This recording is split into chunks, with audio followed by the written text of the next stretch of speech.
and that it's the three pieces.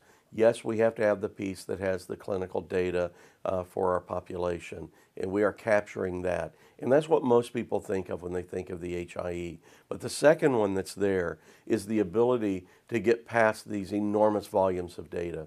And my research and my reading has been around this whole theme of information anxiety, and it happens in every industry, that no matter the intelligence of a community, when you throw at people the level and the quantity of data that we're giving today, as one author's coined it, it's information anxiety. And the observation's been made that today we receive more information in a single day's newspaper than we would have received in a lifetime had we lived in the 11th and the 12th century. And if you really dwell on that for just a moment, that is stunning. And this author has referred to, a guy by the name of Richard Werman, has referred to this as actually not just information anxiety, but actually causing stress disorders in people of how do we cope with the amount of things thrown at us. And no industry is immune from this. Physicians and clinicians are not immune from this.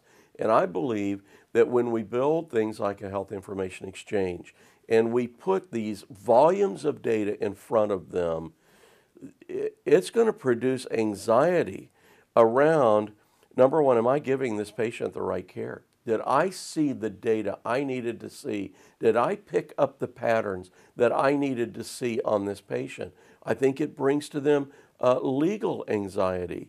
And that is, if I missed something, have I exposed myself now to a malpractice suit? Have I put myself and my organization in a bad situation?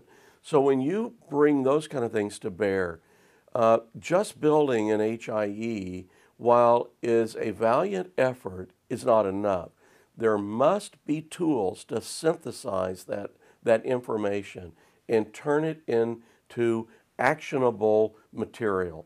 And that's something that has been on our radar screen from day one. Everything from being able to analyze the data around recognized tool sets that are looking at the patient data and looking at the patient data now over time and being able to do risk assessments around that patient through some of the tools that we've brought back in. An enormously valuable tool. And this is, I think some of the clinicians are going to struggle with this one because their first thought's going to be, don't tell me how to practice medicine. And the intent's not to do that. But in every industry, we've had to find a way to be able to provide our decision makers with better, if you will, information flows. And that is things that alert them to repeatable patterns that we can see. And finding potential care gaps is a huge one because that's one of our measures. How do we eliminate some of these gaps that are happening in the care today? So having a tool that will let us do that one. And at the heart of it is bringing a tool set that I believe, and from what I've seen in the last year, is new to the medical industry, but is not new to the rest of the business world, is business intelligence tools.